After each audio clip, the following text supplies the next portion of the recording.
Assalamualaikum dan salam sejahtera. Saya Siti Aisyah Faikah binti Amizan, nombor matrik 145911.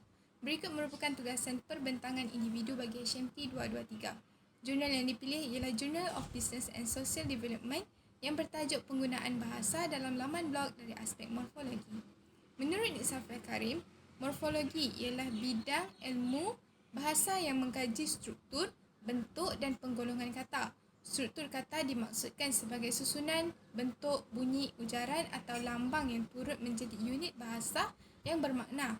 Melalui kajian ini, pengkaji dapat melihat dengan jelas dan dapat memahami penekanan yang perlu dibuat dalam kajian dalam aspek morfologi.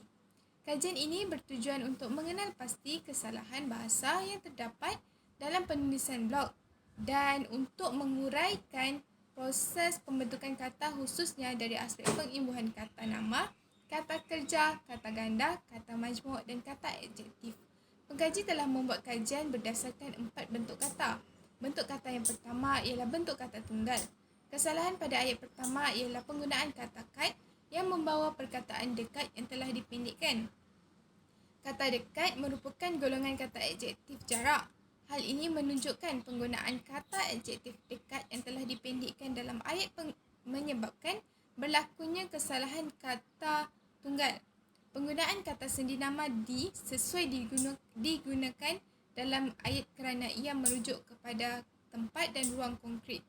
Bagi ayat kedua, kesalahan jenis kata tunggal tu yang seharusnya ditulis itu, penggunaan tu boleh digunakan dalam perbualan manakala dalam ayat penyata ianya berlawanan dengan disiplin yang terkandung dalam ayat tunggal. Bentuk kata yang kedua ialah kata terbitan. Berdasarkan contoh data pertama, terdapat kesalahan penggunaan kata pemakai. Perkataan pemakai menggunakan imbuhan awalan me, bukannya kata imbuhan awalan pe.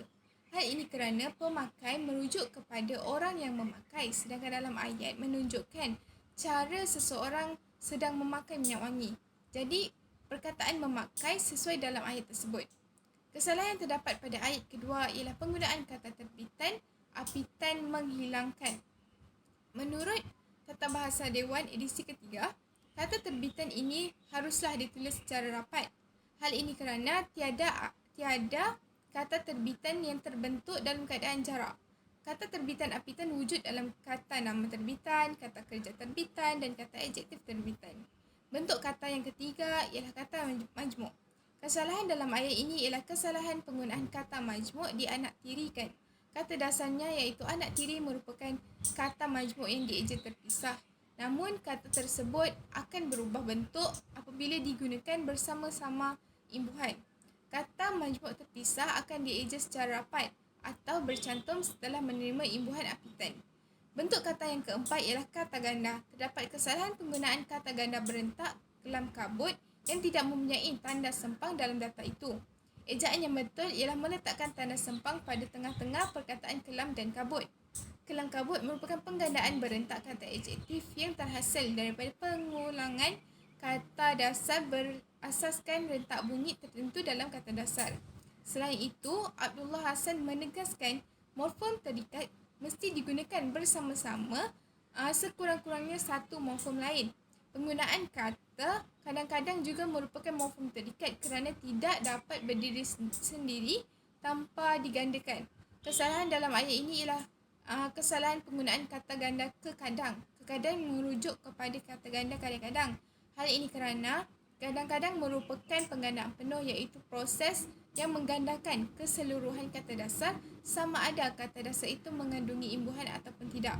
Sekian, itu sahaja daripada saya. Terima kasih.